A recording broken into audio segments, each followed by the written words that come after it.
বদলে গেছে অনেক কিছুই, শুধু বদলায়নি তোমার সাথে কাটানো স্মৃতির মুহূর্তগুলো, যা আজও রোজ রাতে আমাকে খুব যন্ত্রণা দেয়। আমি রাগলেই তুমি বলতে এটা রাগ নয়, এটা হচ্ছে তোমার প্রতি আমার ভালোবাসার সমষ্টি। তুমি ভুল ছিলে, যদি আমাকে এতটাই ভালোবাসতে তাহলে কেন জীবনের কঠিন সময়ে হাত ছেড়ে চলে গেলে?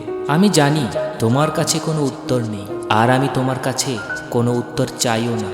আমি সব সময় চাই তুমি ভালো থাকো তোমার প্রিয়জনকে নিয়ে, আর আমি না হয় আমার প্রিয়জনকে উৎসর্গ করেই দিলাম শুধু তোমার প্রিয়জনের জন্য।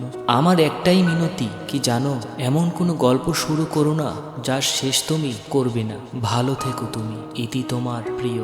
ছেড়ে তো গিয়েছই, তবে এখন এই ভুল ধারণায় আর বেচো না যে এখনো তোমায় আমি বোকার মতো ভালোবাসি। ভীষণভাবে ঘৃণা জন্মে গিয়েছে কথাটার উপর, আর এই জন্যই তো তোমার থেকে রূপে, গুণে, চরিত্রে, ব্যবহারে হাজার গুণ ভালো কাউকে সুযোগ থাকার পরও গ্রহণ করতে পারিনি, আর ইচ্ছেও হয়নি। তাই সব প্রস্তাবের উত্তর নাই বলে দিয়েছি। বন্ধুদের সাথে দিব্যি ভালোই আছি, মুখ খোলার আগেই ওরা বুঝে যায়। রাগ করলে সরি বলে না, তারা বলে বাড়ি এসে মারবো। কিন্তু না আছে এদেরকে আরো কাছে পাওয়ার লোক, না আছে এদেরকে হারিয়ে ফেলার ভয়, শুধু আছে ভরসা আর ভরসা। এখন বুঝতে পারছি আবেগে বন্ধুদের আড্ডা ছেড়ে আমি ভুল জায়গায় সময় দিয়েছি। জানো, ভাবতেই অবাক লাগে কতই না বোকা ছিলাম। ভেবো না তোমাকেই আমি ভুলে গিয়েছি।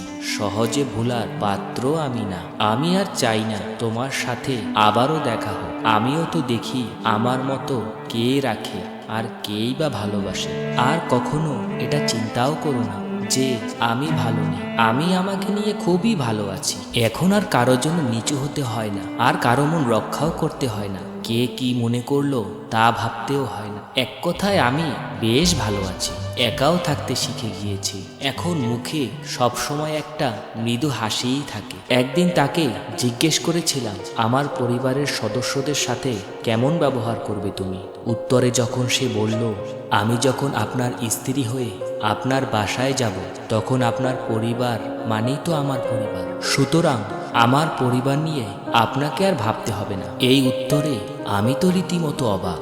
এত সুন্দর উত্তর আমার মনে হয় আর কোনো মেয়েই দিতে পারবে না।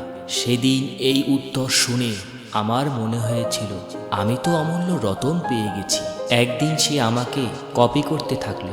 আমি যেটাই বলি সেও আমাকে সেটাই বলতে লাগলো, মানে যাই বলি সে সেটাই কপি করতে লাগলো। তারপর আমি তাকে বললাম, এই তোকে একটা থাপ্পড় দিব। সেও কিন্তু আমাকে এটাই বলে ফেলেছে। তারপর আবার সাথে সাথে সরি বলতে লাগলো, কারণ সে আমাকে কখনোই তুই তুকারি করেনি এবং আমাকে ছোট করে অসম্মানও করেনি। ওই দিন আমি ভেবে নিয়েছিলাম আমি আমার মনের মতো হয়তোবা একটি মেয়ে পেয়ে গেছি। একদিন আমার জ্বর ও ঠান্ডা লেগে যায়, তখন ওর সাথে কথা বলার সময় কাশি দিচ্ছিলাম, তখন সে আমাকে একটি কথা বলেছিল। ওই দিন ভেবেইছিলাম আমার কিছু হলে এই পৃথিবীতে আর কেউ কষ্ট পাক বা না পাক সে ঠিকই পাবে।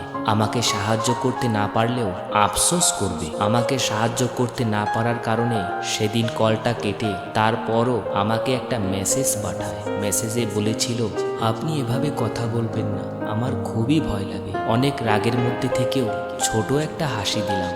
এরপর আবার আমাকে কল দিল। তখন আমি স্বাভাবিকভাবেই কথা বলছিলাম, কিন্তু এত কিছুর পরও রিলেশনটা আর রইল না, শুধুমাত্র তার কিছু ব্যবহারের কারণে। সে মাঝে মাঝে এমন কিছু ব্যবহার করত যা দেখে আমার মনে হতো সে আর রিলেশনটা রাখতে চাইছে না। হয়তো আমার ধারণাটা ভুল ছিল, আবার হয়তো আমার ধারণাটাই ঠিক ছিল। আমাদের জীবন কারো জন্য থেমে থাকে না, জীবন তার নিজের গতিতেই চলে। কেউ একজন আপনাকে ছেড়ে চলে গেছে, তাকে যেতে দিন। কেউ একজন আপনাকে অবহেলা করছে, তাকে অবহেলা করতে দিন। যে মানুষটি আপনার নয়, আপনি তাকে জোর করে রাখতে পারবেন না। আপনি হাজার চেষ্টা করলেও তাকে ধরে রাখতে পারবেন না। যখন তাদের জীবনে খারাপ সময় আসে তখন নিজেকে ভালো রাখার জন্য তারা অতিথি পাখির মতো আশ্রয় খুঁজে চলে যায় অন্যের জীবনে। আর আমাদের মতো কিছু মানুষ বোকার মতো তাদেরকে আমাদের জীবনেই আশ্রয় দেয়। তাদেরকে নিয়ে স্বপ্ন দেখতে শুরু করে, তাদের নেশায় আসক্ত হয়, ঠিক তখনই তারা আমাদের জীবন থেকে চলে যায়। এই মানুষগুলোর জন্যই অযথা আমরা আমাদের জীবনের মূল্যবান সময়গুলো নষ্ট করি, যা নিছক বোকামি ছাড়া আর কিছুই না। আমাদের নিজেদের ভালো থাকার চেষ্টা করতে হবে, অন্য কেউ আমাদের ভালো রাখতে পারবে না। স্বার্থ ছাড়া এই শহরে কেউ কাউকে প্রিয়জন বানায় না। অন্যের উপর কখনো ভরসা করবেন না, অন্যের কাছে কখনো প্রত্যাশাও করবেন না। প্রত্যাশাই আমাদের জীবনে দুঃখের অন্যতম কারণ।